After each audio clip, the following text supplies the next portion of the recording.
Years విషయం తీసుకుంటే black అయ్యి కొన్నిసార్లు ఆ గుబులు అంటాం కదా, దానివల్ల సరిగా వినిపించకపోవటం కానీ, అంటే మనం ఆయిల్ వేసేసుకుంటూ ఉంటాం, అది తెలిసి తెలియక నిజమా వేసుకోవచ్చా లేదా? ఒకటి ఏంటంటే ఆయిల్ అనేది యాజ్ ఆయుర్ డాక్టర్ డెఫినెట్లీ మేము సజెస్ట్ చేస్తాం. కాకపోతే ఇప్పుడు ఇయర్లో ఏదైనా ఇయర్ డ్రమ్లో ఏదైనా చిల్లు లాంటిది ఉందనుకోండి, అప్పుడు ఇవి వేస్తే అవే కాంప్లికేషన్స్ అవుతాయి. సో అందుకనే ఏదైనా ప్రాపర్గా దాన్ని తెలుసుకొని ఏంటి అనేది చేయడం బెటర్. బట్ మీరు అన్నట్టు ఇయర్ అనేది ఉట్టి ఏదో నిండిపోయిందనే కాకుండా మన బాడీ ఈక్విలిబ్రియం అంటే మనం నడిచే నడక కూడా మన ఇయర్స్ మీదే డిపెండ్ అయి ఉంటుంది. దాంట్లో ఏమన్నా డిఫరెంట్ వస్తున్నప్పుడు మనం చూస్తే తూలిపోయినట్టు అవుతుంది. బికాజ్ ఇది ఈక్విలిబ్రియం మన బాడీని మెయింటైన్ చేస్తుంటుంది. సో అందుకనే ఇయర్స్ కూడా చాలా ఇంపార్టెంట్. మనం అందుకే చూస్తే పెద్దవాళ్ళు అంటుంటారు కదా, బయటకు వెళ్ళినప్పుడు కాటన్ పెట్టుకోండి, చల్లగాలికి వెళ్ళకండి. ఎందుకంటే అవన్నీ ఎప్పుడైతే ఇంబ్యాలెన్స్ అవుతుందో శరీరం మీద కూడా ఎఫెక్ట్ పడుతుంది.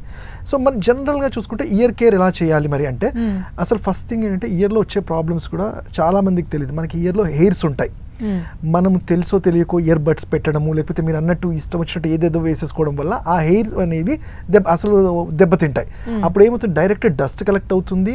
ఆ డస్ట్ వల్ల ఈస్టాచియన్ ట్యూబ్ అంటాం, అక్కడ కూడా సైనస్ లాగానే పేరుకుపోతూ ఉంటాయి. సో ఆ డస్ట్ ఎప్పుడు కలెక్ట్ అవుతుందో అది బ్యాక్టీరియం అంటాం. సో దానివల్ల హెడ్ ఏక్ రావటము, చెవి నొప్పి రావటము, కళ్ళు తిరిగినట్టు టినిటస్ అంటాం, ఎప్పుడు గుయ్యమని సౌండ్స్ అంటూ ఉంటాయి. సో వీటికి అండ్ ఒక్కొక్కసారి అంటే వ్యాక్స్ నిండిపోతుంది. సో వీటికి వ్యాక్స్ నిండిపోవడానికి ఆయుర్వేదిక్లో చెప్పినట్టు క్షారతైలం అంటాము, బిల్వ తైలం అంటే మన వెల్లుల్లిని కాస్త ఆయిల్స్లో బాయిల్ చేసిన తర్వాత దాని నుంచి తీసే ఆయిల్ కూడా చాలా మంచిది, అంటే ఈ వ్యాక్స్ రిలీవ్ చేయటంలో. అయితే నేను ఇంతకుముందు చెప్పినట్టు మరి ఏదైనా నర్వ్ ఇన్వాల్వ్మెంట్ ఉందా అన్నప్పుడు, అది ఆ నర్వ్ ఇన్వాల్వ్మెంట్ ఉంటే దానికి తగ్గ ట్రీట్మెంట్స్ లైక్ అశ్వగంధ అని కానివ్వండి, దశమూలం, ఇలాంటివి చాలా మంచి మెడిసిన్స్ ఉంటాయి. అలానే మనకి పాతకాలంలో అంటే ఇప్పుడు కూడా చేస్తున్నాము, సామ్రాణి అంటాం. సో ఇలాంటి ఇయర్ కానీ నోస్ ప్రాబ్లం ఉన్నప్పుడు సింపుల్ హోమ్ చిట్కా మనకి పసుపు ఒక చెంచాలో తీసుకొని దాన్ని కాల్చి ఆ పసుపు నుంచి వచ్చే ఫ్యూమ్స్ని తీసుకోగలిగితే అది యాంటీబ్యాక్టీరియల్, యాంటీవైరల్ కూడా, అండ్ అవి ఏంటంటే క్లీన్ చేస్తాయి.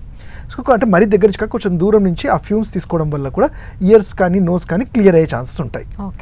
అండ్ స్నానం చేసేటప్పుడు మనము హెడ్ బాత్ చేసినప్పుడు కానివ్వండి, ఎక్కడ వెళ్ళినప్పుడు ఇయర్ ప్లగ్స్ పెట్టుకోవడం అనేది చాలా ఇంపార్టెంట్.